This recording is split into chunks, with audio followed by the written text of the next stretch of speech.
Hello സാന്ത്വനം പുത്തൻ promo വിശേഷങ്ങളിലേക്ക് എല്ലാ കൂട്ടുകാർക്കും സ്വാഗതം. അങ്ങനെ നമ്മുടെ ഗോമതി സ്റ്റോഴ്സ് ഒരു യുദ്ധക്കളമായി മാറുന്നു കൂട്ടുകാരെ. അതെ, നമ്മുടെ ശ്രീദേവിയും ആകാശവും അങ്ങോട്ടും ഇങ്ങോട്ടും പൊരിഞ്ഞ വാക്ക് തർക്കമായി. ലാസ്റ്റ് നമ്മുടെ ആകാശ് പറയുന്നുണ്ട്, നിങ്ങൾ ഇങ്ങനെ ഭരിക്കാനാണെങ്കിൽ ഞാനിവിടെ നിൽക്കത്തില്ല എന്നൊക്കെ പറയുമ്പോൾ നമ്മുടെ ശ്രീദേവി പറയുന്നുണ്ട്, നിൽക്കണമെങ്കിൽ നിൽക്കട്ടെ, നിൽക്കണ്ട, നിങ്ങൾക്ക് സാലറിയും ഇല്ല, ഞാൻ ഇവിടെ ഉള്ളപ്പോൾ ഞാൻ പറയുന്നത് പോലെ തന്നെ കേൾക്കണം എന്നൊക്കെ പറഞ്ഞ് നമ്മുടെ ശ്രീദേവി കുറെ ചട്ടങ്ങളും നിയമങ്ങളും ഒക്കെ നമ്മുടെ ആകാശിന്റെ തലയിൽ അടിച്ചേൽപ്പിക്കുക കേട്ടോ.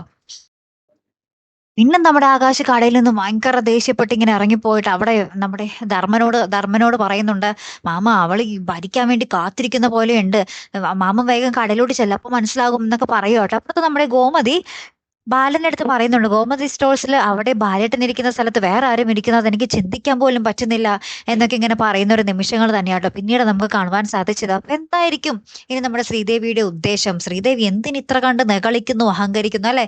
ഭയങ്കര ബോറായി മാറുന്നുണ്ട് ശരിക്കും പറഞ്ഞ ആ ഒരു ക്യാരക്ടർ. ഓവറായി പോകുന്നുണ്ടോ എന്നൊരു സംശയമല്ലേ കൂട്ടുകാർ? എന്തായാലും കാത്തിരുന്ന് തന്നെ കാണാം. അപ്പൊ അടുത്തൊരു വീഡിയോ വരുന്നത് വരയ്ക്കും ഗുഡ് ബൈ.